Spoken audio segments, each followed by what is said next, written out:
नमस्कार मंडळीने, एकदा जरा शांतपणे विचार करा. आज एक भोंदो बाबाने संपूर्ण महाराष्ट्रात चर्चा सुरू आहे. दुनिया झुकती ती ताकदीकडे, पण इथे एक भोंदो बाबाने लोकांना झुकवतोय. मोठे नेते, अधिकारी, उद्योजक सगळे त्याच्या मागे उभे आहेत. का? कशासाठी? आपल्या महाराष्ट्रातल्या संतांची भूमी आहे. आपल्याला संतांची शिकवण आहे. काय शिकवतात आपले संत? आपले संत सांगतात सत्य, विवेक आणि माणुसकी. पण आज काय चाललंय? आज या महाराष्ट्रात फार भयानक चालू आहे. सुशिक्षित लोक जे स्वतःला हुशार म्हणवतात, हे सगळे ह्या भोंदो बाबाच्या पाठीमागे उभे आहेत. का? हा माणूस फार हुशार आहे का? होय, हा माणूस अत्यंत हुशार आहे.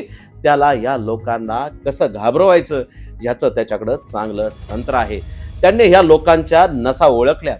ह्या लोक कशाला भितात? तर हे लोक भितात पैसा, सत्ता आणि त्यांची गुपितं. तो त्यांचा बरोबर वापर केलाय. लोकांना त्यांनी त्या साह्यातून वंश केलंय, ताब्यात घेतलंय, अधिकाऱ्यांना वाकवलंय आणि पूर्ण व्यवस्था आपल्या बाजूने करून घेतली आहे. इतका पैसा त्याने 1,500 कोटींपेक्षा जास्त पैसा कमवलाय.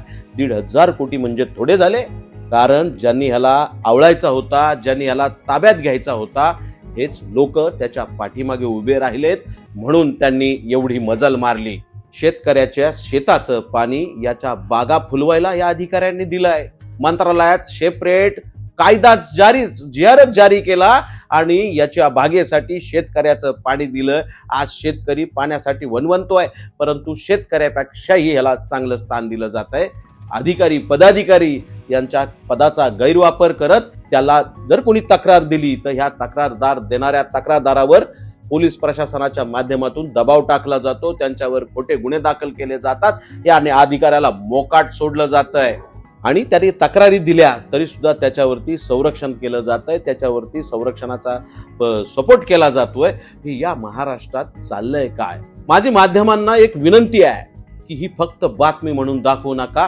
सत्य बाहेर आणण्याचा प्रयत्न करा. सत्य बाजू दाखवा. अशा भोंदू लोकांचा पर्दाफाश केलाच पाहिजे. अनिसने नुकतीच सगळ्या पोलीस स्टेशनला काही यादी देणार आहे. राज्यात अनेक भोंदू आहेत. या भोंदूंचा सगळा पर्दाफाश करायलाच हवा. त्याचे पैसे, त्याची फसवणूक आणि त्यांनी जी कृत्य केलेत, सगळ्या कृत्यांचं प्रायचित्त त्याला झालं पाहिजे. जोपर्यंत खऱ्या दोषींना शिक्षा होत नाही तोपर्यंत हे प्रकरण शांत होऊ देता कामा नये. जनतेचं पाणी, जनतेचा पैसा, जनतेचं शोषण याच्यावरती आवाज उठवला पाहिजे. त्याचे अनेक प्रकरणं आहेत, ती बाहेर आली पाहिजेत. येतील, त्या तपास यंत्रणेत येतील. परंतु याला काही लोकांचं राजकारण चालू आहे.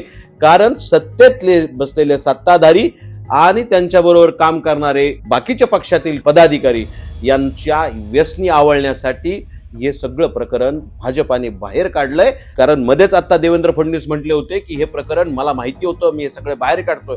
मग इतक्या दिवस हे काय झोपले होते का? कारण महाराष्ट्रातल्या राजकारणाचा वापरासाठी या पद्धतीनं एका नेत्याला बदनाम केलं जातंय का? जोपर्यंत सत्य बाहेर येत नाही तोपर्यंत आपण आवाज उठवलाच पाहिजे. जागे व्हा मंडळींनो, जागे व्हा. महाराष्ट्र वाचवण्यासाठी याचा वापर केला जातो हे लक्षात या. धन्यवाद. जय महाराष्ट्र.